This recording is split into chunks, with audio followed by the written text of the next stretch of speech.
माँ शारदे को प्रणाम करता हूँ, आप सभी लोगों को प्रणाम करता हूँ। हिंदुस्तान अखबार के इस जानदार शानदार प्रोग्राम में इतने महनीय लोग बैठे हैं। आदरणीय जिलाधिकारी महोदय बैठे हैं, सर आपको प्रणाम करता हूँ। आदरणीय एसपी साहब बैठे हैं, सर आपको प्रणाम करता हूँ। बहुत अच्छा काम किया हिंदुस्तान अखबार के लोगों ने कि आदरणीय एसपी साहब को बुलाया, उनका सम्मान किया। अच्छा काम इसलिए किया क्योंकि उनको आज मौका मिला, अखबार के लोगों को मौका मिला तो उन्होंने एसपी साहब का सम्मान किया। जिस दिन एसपी साहब को मौका मिलेगा उस दिन वो अखबार के लोगों का सम्मान करेंगे। मौका कब मिलेगा वो एसपी साहब को देखना है। एक बार ताली सारे लोग बजा दीजिए जोरदार, तो मैं शुरू हो जाऊं। मैं कानपुर से आया हूं सर, आप इतनी अच्छी कविताएं सुनाकर गए, मैं धन्य हो गया। जब कोई प्रशासन का बड़ा अधिकारी कवि बन जाए तो हम कवियों को बहुत डर लगा रहता है कि कहीं हम लोगों की दुकानें बंद ना हो जाएं। अच्छा, डर के मारे हम लोग ये कह भी नहीं सकते कि सर मत सुनाइए, क्योंकि इतनी धारा पुलिस लगा देगी कि पूरा जीवन चला जाएगा। हमारे कानपुर के एक एसपी साहब सर, वो भी कवि थे, उन्होंने हमको रात में 2:30 बजे फोन किया, कहने लगा हेमंत पांडे आप ही हो? हमने कहा। कहने लगा मैं कानपुर का नया एसपी हूँ। तो हमने कहा एसपी साहब प्रणाम। कहने लगा ये बताओ कि तुम भी कवि हो, हम भी कवि हैं, कविता सुनोगे? अब रात में 2:30 बजे कोई एसपी साहब से कह सकता है कि कविता नहीं सुनेंगे? हमने कहा सर बिल्कुल सुनेंगे। उन्होंने पुलिस की जीप भेज दी रात में 2:30 बजे, मुझको 2:30 बजे बुलवाया गया, थाने में बैठाला गया। मेरे लिए रात में समोसे आए, चाय आए, पनीर की पकौड़ी आई, 1 कप चाय आया। 10, 20, 15 कविताएं हमको सुनाई। हमसे पूछे पांडे जी कैसी है? तो हमने कहा सर बहुत खराब है, 2 कौड़ी की है। तो उन्होंने सिपाही को बुला कर इसको लॉकअप में डाल दिया। हमको लॉकअप में डाल दिया, हम अपने घर चले गए। 1 हफ्ते बाद एसपी साहब को फिर हमारी याद आ गई, फिर उन्होंने हमको बुला कहने का पांडे जी इस बार और अच्छी कविता लिखी है, सुनोगे? तो हमने क्यों नहीं सुनेंगे। फिर हमको रात में बुलवा लिया, फिर 10-20 कविताएं सुनाई। कैसी? हमने कहा बहुत खराब। फिर हमको लॉकअप में डलवा दिया। 1 महीने बाद जब हमको लगा कि एसपी साहब नहीं हमको बुलवाएंगे, 1 महीने बाद फिर फोन आया, फिर पुलिस की जीप मेरे घर पे। फिर हम लौट कर आए, इस बार 40-50 कविताएं सुनाई, बहुत सारा नाश्ता कराया। हम उठ के जाने लगे। एसपी साहब बोले कहाँ बेटा जा रहे हो? हमने कहा सर लॉकअप में जा रहे हैं। तो एक बार ताली जरा जोरदार बजा दीजिए। तो मैं उसी कानपुर से आया हूँ साहब, मैं बहुत सम्मान करता हूँ पुलिस का, और कोरोना के बाद से ज्यादा ही सम्मान करने लगा हूँ। इतना सम्मान करता हूँ कि मैं आपको, और दूसरा सम्मान मैं पत्रकारों का करता हूँ। अभी ये बता रहे थे उत्तर प्रदेश में जो ये हुआ, ये केवल पत्रकारों के चक्कर में हुआ, इलेक्ट्रॉनिक मीडिया के पत्रकार के चक्कर में। वो किसको कब निपटा दे भाई साहब, उसका कोई भरोसा नहीं है। सही बता रहा हूँ आपको। अच्छा खासा वो आ रहे थे, उनके मुंह में माइक घुसेड़ के पूछ रहे हैं आपको कैसा लग रहा है, तब तक उनको कैसा लग रहा है बताने लायक ही नहीं बचे। सही कह रहा हूँ ना मैं? एक बार ताली हो जाइए जोरदार। देखिए मैं पहला कवि हूँ, बड़ी जिम्मेदारी आपके कंधों पर है। मैं सारे गांव गया, एक आदमी कुएं के में अंदर घुस गया। जब कुएं से निकल रहा था तो इलेक्ट्रॉनिक मीडिया के पत्रकार ने माइक उसके मुंह में घुसेड़ के पूछा आपको कैसा लग रहा है? वो बेचारा नीचे चला गया। फिर कुएं के अंदर सामने 2 किसान बैठा था। उसने कहा ये पत्रकार सबको निपटाते हैं, इस पत्रकार को हम निपटा के रहेंगे। वो पत्रकार उसके पास गया, कहने लगा भाई साहब ये जो 2 बकरे हैं इनको आप क्या खिलाते हैं? अब किसान तो कसम खाया था इसको निपटा के रहेंगे। किसान ने पूछा किसको? काले वाले को, सफेद वाले को? उसने कहा काले वाले को। बोला काले वाले को हम घास खिलाते हैं। तो उसने कहा सफेद वाले को? उसने कहा इसको भी घास खिलाते हैं। पत्रकार ने पूछा इसको बांधते कहाँ है? किसान ने फिर पूछा किसको? काले वाले, सफेद वाले को? उसने कहा काले वाले को। बोला काले वाले को घर के बाहर एक झोपड़ी है वहीं बांध देते हैं। उसने कहा सफेद वाले को? उसने कहा उसको भी वहीं बांधते हैं। पत्रकार ने फिर पूछा इसको खिलाते पिलाते क्या है? किसान ने फिर पूछा किसको? वो तो कसम खाया था। काले वाले, सफेद वाले? उसने कहा काले वाले को। बोला काले वाले को सर हम पानी पिलाते हैं। उसने कहा सफेद वाले को? उसने कहा इसको भी पानी पिलाते हैं। पत्रकार का गुस्सा 7वें आसमान पर। उसने किसान का गिरबान पकड़ लिया। उसने कहा साले जब दोनों बकरे एक साथ एक ही काम कर रहे हैं तो ये बार बार क्यों पूछ रहा है कि काले वाले को, सफेद वाले को? तो उसने डरते हुए कहा साहब काला वाला हमारा है। उसने कहा सफेद वाला? उसने कहा वो भी हमारा है। लेकिन ताली कमजोर है, एक बार जोरदार ताली बजा दीजिए। हाँ सर आप बिल्कुल संजय राउत की तरह लग रहे हैं, मैं प्रणाम कर रहा हूँ आपको। तो ये हमारा सब कानपुर है। मैं तो स्कूल में सर पढ़ाता हूँ। हाथ से कभी अगर टीचर हो जाए तो बच्चे का भविष्य आप समझ सकते हैं। हमने अपने स्कूल के एक बच्चे से पूछा, हमने कहा बेटा ये बताओ 1 किलो रुई और 1 किलो लोहा दोनों में भारी क्या होगा? तो उसने कहा मास्टर साहब लोहा भारी होगा। मैंने कहा बेवकूफ, मैं जो तुमसे कह रहा हूं कि 1 किलो रुई 1 किलो लोहा, जब दोनों 1 किलो है, रुई भी 1 किलो है, लोहा भी 1 किलो है, तो लोहा कैसे भारी होगा, उसका जवाब सुनिएगा। उसने कहा मास्टर साहब आप हमको 1 किलो रुई फेंक के मारिए, हम आपको 1 किलो लोहा फेंक के मारते हैं, आप जान जाएंगे क्या भारी होगा। हमने दूसरा क्वेश्चन पूछा, हमने कहा हिंदुस्तान में सबसे तेज उड़ने वाले पंछी का क्या नाम है। उसने जवाब दिया हाथी। हमने खड़े हो जाओ तुम्हारे बाप क्या करते हैं।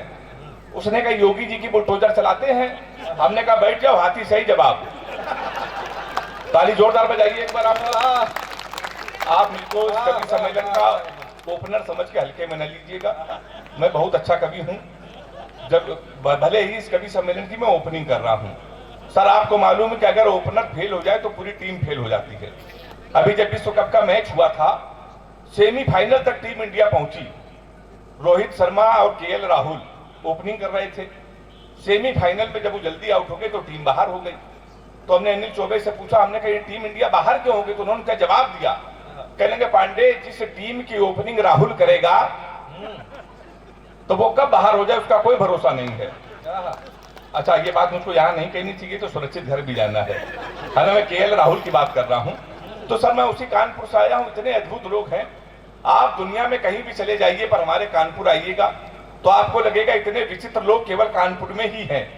सही बता रहा हूँ आपको, बनारस जाइए जहाँ अनिल चौबे हैं, रेलवे स्टेशन पर उतरिए, वहां लिखा रहता है बनारस का पान आपका स्वागत करता है। कभी आप जाइए, आप कभी जाइए आगरा, वहां उतरिए, वहां लिखा रहेगा आगरा का पेठा आपका स्वागत करता है। कभी हमारे कानपुर आइए, रेलवे स्टेशन पर उतरिए, वहां पर लिखा रहता है रूपानी चप्पल आपका स्वागत करता है। मैं उसी कानपुर से आया हूं साहब, इतने अद्भुत लोग आपको मिलेंगे। मैंने तो एसपी साहब जीवन का सबसे बड़ा पाप ये कि कानपुर वाले से टाइम पूछ लिया, मेरी घड़ी खराब। मैं कभी सम्मेलन में कानपुर गया तो घड़ी खराब, जो लड़के से टाइम पूछ लिया। हमने कहा भाई साहब टाइम क्या हो रहा है, तो हमसे कहने लगा गुरु यहां से तुरंत निकल लो, टाइम बहुत खराब है। और हमारे मुंह बिल्कुल मत लगना, नहीं तुम्हारा टाइम भी खराब हो जाएगा। तो हमने कहा भाई टाइम ना बता दे, ये बता दे तेरा मूड क्यों खराब है। तो उसने भाई साहब हमने इतनी बड़ी गलती कर दी, एक लड़की से केवल हमने इतना कहा कि बड़ी कमजोर है कुछ खाया कर, वो हमारा 50,000 रुपए खा गई। तुम हमारे मुंह लगे हुए हो, हमारे मुंह बिल्कुल मत लगना, बहुत भरे बैठे हैं। तुमने इसमें ऐसा क्या हो गया। कहने का एक भूत है, आप कभी बंबई जाइए, बंबई के लोग अपने बच्चे के करियर बनाने के लिए करोड़ों खर्चा करते हैं। दिल्ली चले जाइए, वो करोड़ों का खर्चा। उत्तर प्रदेश ही एक ऐसा प्रदेश है जहां सर कैरियर बनाने के लिए कोई खर्चा नहीं। सही बता रहा हूं, आप 250 का कुर्ता लीजिए, 150 रुपए के सफेद पैजामा, 300 रुपए के सफेद जूते, 50 रुपए का काला चश्मा, 40 रुपए का गले में डालने वाला अंगोछा, हमारे यहाँ तैयार हो जाता है युवा हृदय सम्राट। ये केवल हमारे उत्तर प्रदेश में होता है। अभी सर बता रहे थे अलग अलग विधा के कवि होते हैं, हमारे कानपुर में भी सर कवि सम्मेलन होता है, लेकिन हम लोग वीर रस के कवि को कभी नहीं बुलाते, क्योंकि ऑलरेडी इतनी वीरता हमारे कानपुर में पहले से है। हम लोग कानपुर में कभी वीर रस के कवि को नहीं बुलाते। एक दिन तो 7 बजे सुबह एक यादव जी हमारे पास आ गए, कहने लगे पांडे जी आप तो लाफ्टर शो में भी आए थे, लपेटे में नेताजी में आते हो, अनिल चौबे जी के साथ रहते हो, देश के अच्छे कवि हो, हमको आशीर्वाद दे दो। सुबह 7 बजे। हमने कहा किस बात का आशीर्वाद। कहने लगा भाई साहब हमको डिस्कवरी चैनल जाना है और शेर के साथ सेल्फी लेनी है। हमने कहा पागल को शेर के साथ सेल्फी लेता है। तो उसने कहा क्यों, मोदी जी तो जा सकते हैं। आपको याद है ना कुछ दिनों पहले मोदी जी गए थे, शेर के साथ सेल्फी डाली थी। हमने कहा मोदी जी इसलिए गए थे, वो देश के प्रधानमंत्री हैं, पूरी व्यवस्था उनके पीछे चलती, पूरी फ्लीट चलती है, तेरी क्या व्यवस्था। तो उसने कहा पांडे चिंता ना करो, क्वार्टर हमारी जेब में पड़ी है, हमको जाने दो। भाई साहब वो यादव जी गए, 27 अप्रैल को कानपुर में उनकी याद में एक कवि सम्मेलन है जिसके मुख्य अतिथि आदरणीय एसपी साहब हैं। एक बार ताली जोरदार बजा सकते हैं आप। तो ये हमारा उत्तर प्रदेश इस टाइप का है। नेताओं की बात हो रही थी, सर हमारे यहाँ के नेता भी बहुत अच्छे हैं। मोदी जी ने सफाई अभियान पूरे देश में कर रखा है, हमारे कानपुर में भी सफाई अभियान चल रहा है। अभी 1 महीने पहले हमारे कानपुर के एक विधायक ने एक वृक्ष लगाया, पौधा, उसको आधे घंटे बाद एक बकरे ने खा लिया। शाम को विधायक जी ने उस बकरे को खा लिया। तो मैं उसी कानपुर उत्तर प्रदेश का हूं, आप समझ गए होंगे। और इतनी देर में आप ये भी समझ गए होंगे कि मैं हास्य का कवि हूं। अभी वीर रस के कवि यहाँ अगर आपने बुलाया होता तो पाकिस्तान को निपटा के चला गया होता। हास्य कवियों से बिल्कुल आशा मत रखिए, पर ये भी मत सोचिए कि हाथ से कभी देशभक्त नहीं होते हैं। अब भी दस के कभी होते तो कहते हैं तोप चला देंगे, राफेल मार देंगे। हम लोग हाथ से कभी हैं, हम लोग सर अपने तरीके से निपटाते हैं। मैंने पाकिस्तान को अपने तरीके से निपटाया है। अगर वो निपट गया हो तो दोनों हाथ उठा के ताली बजा के बताना हाथ से कभी भी निपटा सकता है। स्वागत है, स्वागत। भैया ईको खत्म कर दो, आवाज खींच रहा, सादा कर दो। 4 पंक्तियों से पाकिस्तान को कैसे एक हाथ से कभी निपटा सकता है, सुनिएगा। मैंने लिखा कि कपड़े जिसपे टंगते हैं वो कीली फेंक के मारेंगे। कपड़े जिसपे टंगते हैं वो कीली फेंक के मारेंगे। कसी हुई न मिल पाई तो ढीली फेंक के मारेंगे। जो भाला फेंका नीरज ने वो चीन की खातिर रखा है। पाकिस्तान तुमको तो हम तीली फेंक के मारेंगे। तो हम लोग साहब ऐसे ही निपटा देते हैं। अच्छा, लोग बड़ी तुलना करते हैं कि तुम्हारे उत्तर प्रदेश के लोग, झारखंड के लोग, बिहार के लोग कितने आलसी हैं। हमारे पंजाब के लोग, हरियाणा के लोग हर साल स्वर्ण पदक जीतते हैं। हमने कहा वैसा वैसा नहीं है। हरियाणा के बच्चों में, हमारे झारखंड उत्तर प्रदेश के बच्चों में बहुत अंतर है। हरियाणा का बच्चा सुबह 4 बजे जगता है। सबसे पहले वो जाता है जिम, 2-4 घंटे जिम करता है। वहां से आता है, 4-5 किलो फल खाता है, टाइम्स ऑफ इंडिया पढ़ता है, हिंदुस्तान अखबार पढ़ता है, फिर वो सो जाता है। शाम को 5 बजे फिर वो सो के उठता है, फिर वो जिम जाता है, 2-4 घंटे फिर फल खाता है, फिर वो चला आता है।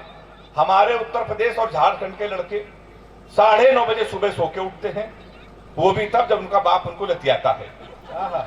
सबसे पहले वो जाता है घर के नजदीक पुलिस चौकी, दरोगा के साथ एक सेल्फी लेता है, फेसबुक पे पोस्ट करता है, नए चौकी इंचार्ज रामकिशोर कनौजिया भाई साहब का सानिध्य प्राप्त हुआ। फिर आके वो सो जाता है। शाम को 7-8 लड़कों के साथ जब वो बियर की बोतल खोलता है, उसी दरोगा को प्रेशर में लेने के लिए स्पीकर खोल के फोन करता है, दरोगा जी प्रणाम, पहचाना? अब दरोगा समझता है इस समय तो इसके मुंह ना लगो, इस समय तो उसके लगी हुई है। वो दरोगा उसका फोन काट देता है। वही दरोगा 12 बजे मारते मारते उसको थाने लेके आता है। अब की सेल्फी डालता है वही दरोगा। गुड्डू भैया 100 ग्राम चरस के साथ धरे गए। फिर गुड्डू भैया की होती रात भर कुटाई। फिर 3 दिन बाद लोकल विधायक उसकी पैरवी करता है। फिर वो छूट के आता है। फिर वो लेता है सेकेंड हैंड स्कॉर्पियो, शहर का सबसे बड़ा भंडारा करवाता है। भंडारे में गरम पूरी न मिली तो वो गोली चलवाता है, फिर वो विधायक बन जाता है। तो उत्तर प्रदेश झारखंड के लोग विधायक बनने के लिए हैं, ना कि दंड पेलने के लिए। ताली बजा सकते हैं इसलिए बात। सुन बहुत अच्छा रहे आप। मुमताज जी ने अभी बाड़ी वंदना की, आएंगे श्रृंगार की बात करेंगी, प्यार मोहब्बत की बातें करेंगी। श्रृंगार की देश की सर्वो अद्भुत कवित्री है। मुझसे बिल्कुल आशा मत रखिए, क्योंकि मैं वहां का हूं जहां पे योगी जी मुख्यमंत्री हैं। योगी जी जब सीएम नहीं थे तो 15 प्रेमिकाएं मेरे पास थी। जिस दिन योगी जी मुख्यमंत्री बने, हमने बारी बारी से सबसे राखी बंधवाया, क्योंकि यूपी पुलिस ने सबसे ज्यादा ठुकाई किसी की तो प्यार करने वालों की। तो मैं सर प्यार मोहब्बत से बहुत दूर रहता हूँ। दूर क्यों रहता हूँ, मैं आपको 4 लाइन सुना रहा हूँ। मजा आ जाए तो आप ताली बजा के मुझे बताना कि एक फूल तुझे देने के लिए सस्ते में ले लिया, एक फूल तुझे देने के लिए सस्ते में ले लिया, देखे ना कोई इसलिए बस्ते में ले लिया। फूल तुझे देने को निकले थे जाने मन, पर यूपी पुलिस ने उसे रास्ते में ले लिया। तो मैं बहुत दूर रहता हूँ साहब प्यार मोहब्बत से। अच्छा एसपी साहब, इसलिए भी दूर रहता हूँ, लड़कियों की एक बीमारी होती है। किसी लड़की से कोई क्वेश्चन पूछ लो तो इतना उटपटांग जवाब देती है। हमने एक लड़की से पूछा, हमने कहा तुम्हारा फेवरेट कलर क्या है? कहने लगी स्टूपिड कहीं की। कोई मेच्योर क्वेश्चन नहीं पूछ सकते। तो हमने पूछा, हमने कहा 0.8 मिलीलीटर सल्फ्यूरिक एसिड को न्यूट्राइज करने के लिए कितने मोल बाइकार्बोनेट की जरूरत पड़ेगी? तब उसने बता रहा हमारा फेवरेट कलर पिंक है। सही बता रहा हूं मैं आपको। लड़कियों की बीमारी होती है। किसी लड़की को जिलाधिकारी जी आप गौर से देख लो तो कहेंगी देखो कैसे कुत्ते की तरह देख रहा है, ना देखो तो कहेंगी कुत्ता देख भी नहीं रहा है। सही बता रहा हूं मैं आपको। तो मैं बहुत दूर रहता हूं साहब। अच्छा सर, ये लोग सही कहते हैं कि नाम में कुछ नहीं रखा। लोग सही कहते हैं नाम में कुछ नहीं रखा। मुस्कान नाम था उसका, वो हमारा नुकसान करके चली गई। फिर हम रोशनी नाम की लड़की में शिफ्ट हुए तो 2.5 साल उसने भी हमको घेरे में रखा। सब सही कहते हैं। लोग कहते हैं नाम में कुछ नहीं रखा। लड़कियों को देखिए, ये अपने बॉयफ्रेंड का नाम मोबाइल में सेव करती हैं, my dear, my honey baby, my sweet heart, my जानू। हम लड़कों की मजबूरी देखिए, अपने गर्लफ्रेंड का नाम मोबाइल में सेव करते हैं, पप्पू हलवाई, राशिद प्लम्बर, मुन्ना हवलदार। ताली बजाइए जोरदार। ये सब हम लोगों के साथ होता है। सही बता रहा हूं मैं भी आपको। मैं भी 3 महीने पहले दुबई मुशायरे में गया तो सर हमारी वाली ने हमको फोन किया। अच्छा ये हमारी वाली बार बार इसलिए कह रहा हूं आपको लगे मेरे कोई है। उसने हमको फोन किया, कहने कि तुम दुबई में हो। हमने कहा सही सुना। कहने कि काम करना, हमारे लिए एक सोने की चैन ले आना। तो हमने कहा क्यों? कहने कि वहां पे दुबई में सोना सस्ता है, सोने की चैन लाओगे तो तुमको जीवन भर याद करते रहेंगे। हमने कहा पगली हम चैन नहीं लाएंगे फिर भी याद करती रहोगी। उसने पूछा कैसे? हमने कहा जीवन भर सोचोगे हरामखोर से पहली बार कुछ लाने को कहा था, ये वहां से भी खाली हाथ चला आया है। तो सर मैं इसीलिए दूर रहता हूं और मैंने तो जीवन का एक सबक लिया है, आप भी सबक ले लीजिए। अपनी प्रेमिका को कभी भी रुलाना नहीं चाहिए, क्योंकि 7-8 हरामखोर उसको आंसू पूछने के लिए हमेशा तैयार रहते हैं। इस पे एसपी साहब ने भी ताली बजाई। तो मैं बहुत दूर रहता हूँ, सच्चाई बता रहा हूँ। अच्छा, ये लड़कियां असल में कभी कभी बड़ी लाड़ में आ जाती हैं। एक बार हमारी वाली लाड़ में आ गई, उसने हमको 2:30 बजे फोन किया, कहने लगी सो रहे हो तो सपने भेजो, जाग रहे हो तो यादें भेजो, मुस्कुरा रहे हो तो हंसी भेजो। हमने कहा हम लोटा लेके खेत में बैठे हैं, क्या भेज दें? तो मैं बहुत दूर रहता हूँ साहब। तो हम लोगों को सर कोई सीरियस नहीं लेता सर, इसलिए भी सीरियस नहीं लेता, हम लोग हाथ से कभी लोग आधा पागल समझते हैं। मेरी तो तमाम बार शादियां इसीलिए कैंसिल हुई, मैं हाथ से कभी। अनिल चौबे जी देश के बड़े कवि हैं, जितने बड़े कवि हैं सर उतने बड़े ज्योतिषाचार्य भी हैं, हाथ देख लेते हैं। तो हमने हाथ दिखाया, हमने कहा भैया हमारी शादी कब होगी? कहने लगे पांडे 2035 तक कोई मुहूर्त नहीं है। हमने कहा उसके बाद? बोले उसके बाद कोई जरूरत नहीं है। तो तमाम बार हमारी शादियां लौट गई, लेकिन एक दिन हमारी शादी फाइनल हो गई। लखनऊ में, मैं कानपुर में रहता हूँ, 100 किलोमीटर आगे। पिताजी ने कहा सुबह 11 बजे तैयार हो जाना, लड़की हमने देख लिया, शादी फाइनल। हम सर 11 बजे नहा धो के सूट पहन के तैयार। 11:15 बजे पिताजी का फोन आया, कहने लगे बेटा ऐसा है, हमको ऑफिस में काम आ गया है, तुम अकेले जाओ, लड़की फाइनल कर ली है, शादी फाइनल, पर एक बात याद रखना कि ब्राह्मण घर में पैदा हुए हो बेटा, ये घर की परंपरा है, पहली बार किसी के घर जाते हैं तो खाली हाथ नहीं जाते हैं, तुम भी पहली बार जा रहे हो, कुछ लेके चले जाना। सर हम कानपुर उत्तर प्रदेश के, हम कट्टा लेके चले गए। फिर 2.5 साल बाद जमानत हुई हमारी, तो जमानत के बाद भी रिश्ते आए। तो जब कई शादियां कैंसिल, फिर एक दिन हमारी शादी हो गई, बिल्कुल सच्ची घटना।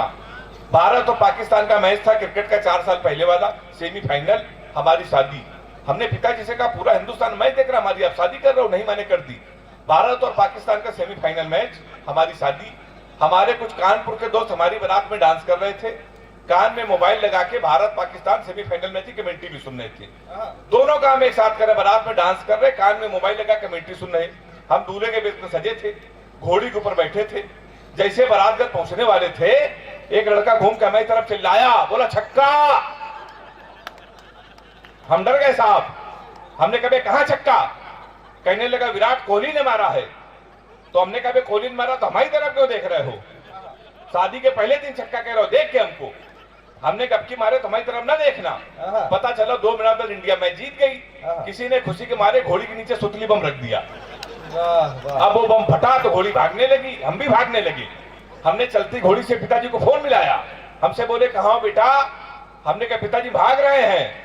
बोले किसके साथ? हाँ, ताली तो आप लोग ऐसे बजाने से, बारात आए थे। हमने कहा घोड़ी के साथ। बोले वे शर्म नहीं आती, भागना तो किसी लड़की के साथ भाग जाते। हमने कहा पिताजी वो बहक गई थी। कहने लगे आज घोड़ी बहकी है, कल को गधी बहकी तो उसके साथ भाग जाओगे। उन्होंने भाई साहब मोबाइल बंद कर लिया। 1 हफ्ते लगातार हम भागते रहे। 1 हफ्ते बाद हमको होश आया तो हमने अपने आप को जंगल में पाया। वहां 4-5 आदमी खड़े थे। हमने कहा कानपुर का पता बता दो, बीबी को विदा कराना है। तुरंत कहा देखो ऐसा है, हमारे यहाँ रामलीला का पाठ चल रहा है, ये राम है, ये लक्ष्मण है, सूर्पनखा का रोल जिसे करना था नहीं आया, तुम सूर्पनखा का रोल कर लो। हमने कहा इसमें क्या करना पड़ेगा? बोला नाक कटवानी पड़ेगी। हमने कहा वो तो कट चुकी है। तब से साहब हम बीबी नहीं ढूंढ रहे, घोड़ी ढूंढ रहे हैं। मन हो तो ताली बजा सकते हैं। बहुत अच्छा सुन रहे हैं आप, समय की सीमा है। एक व्यंग्य पढ़कर मैं अपना स्थान लेना चाहता हूँ। चाहे दिल्ली की सरकार हो, पंजाब की सरकार हो, रैलियों में आते हैं, चाहे भाजपा की सरकार हो, किसी भी दल की सरकार हो, भारत माता की जय, उन लोगों को अधिकार नहीं है कि वो लोग बोलें, और जब देश में संकट आए तो हमारे पुलिस पर उंगली उठाएं। ये हमारे साहब एसपी साहब बैठे हुए हैं, जिलाधिकारी साहब बैठे हुए हैं। ये होली की ड्यूटी केवल इसलिए करते हैं कि हम लोग यहाँ पर कभी सम्मेलन कर सकें। ये अपनी दिवाली छोड़कर हम लोगों के लिए इसलिए लगते हैं कि हम लोग अपनी दिवाली मना लें। ऐसे प्रशासन के बड़े अधिकारियों के लिए एक बार आप ताली बजा दीजिए। पर जो नेता हमारे पुलिस, हमारे सिपाहियों पर उंगली उठाते हैं, उनके लिए एक छोटा सा व्यंग है। पहली बार मैं झारखंड यहाँ पर डाल्टनगंज आया हूँ, आपने पास कर दिया तो देश के उन मंचों पर पढ़ूंगा, मैंने कभी नहीं पढ़ा। एक बार एक कवि सम्मेलन में कवि ने मुंह खोला, बिल्कुल शेर की तरह बोला, मजमे में जितने राष्ट्रभक्त लोग हैं वो भारत माता का जयकारा लगाएं और खड़े होकर 2 मिनट तक तालियां बजाएं। सभी खड़े होकर तालियां बजाने लगे, भारत माता की जय, भारत माता की जय, वंदे मातरम गाने लगे। तभी सामने बैठा एक शिक्षक सोच रहा था ये कवि किस तरीके से कवि सम्मेलन को चला रहा है, मंच को अपनी उंगली पे नचा रहा है। उसने दूसरी बार किसी आक्रामक व्यक्ति को बोलते हुए पाया, उसे कवि और देश के नेता में कोई अंतर नजर नहीं आया। सैल्यूट करता हूं आपको। तभी उस कवि ने कहा शर्म नहीं आती, कवि पे तंज कस रहे हो, यहाँ देश की बात हो रही, तुम बैठे हंस रहे हो। उसका जवाब सुनिएगा, अगर लगे ये पूरे हिंदुस्तान का जवाब है, पूरे हिंदुस्तान का दर्द है, एक कवि ने सलीके से कह दिया तो हाथ उठा के ताली बजा के या तो मेरा समर्थन कीजिएगा या बिल्कुल चुप रहिएगा। उस कवि ने कहा शर्म नहीं आती, कवि पे तंज कस रहे हो, यहाँ देश की बात हो रही, तुम बैठे हंस रहे हो। उसने कहा कवि जी, मैं अपनी देशभक्ति का प्रमाण पहले देश को दिखा चुका हूं, मैं खड़े होकर ताली नहीं बजा सकता क्योंकि कारगिल युद्ध में दोनों पैर कटा चुका हूं।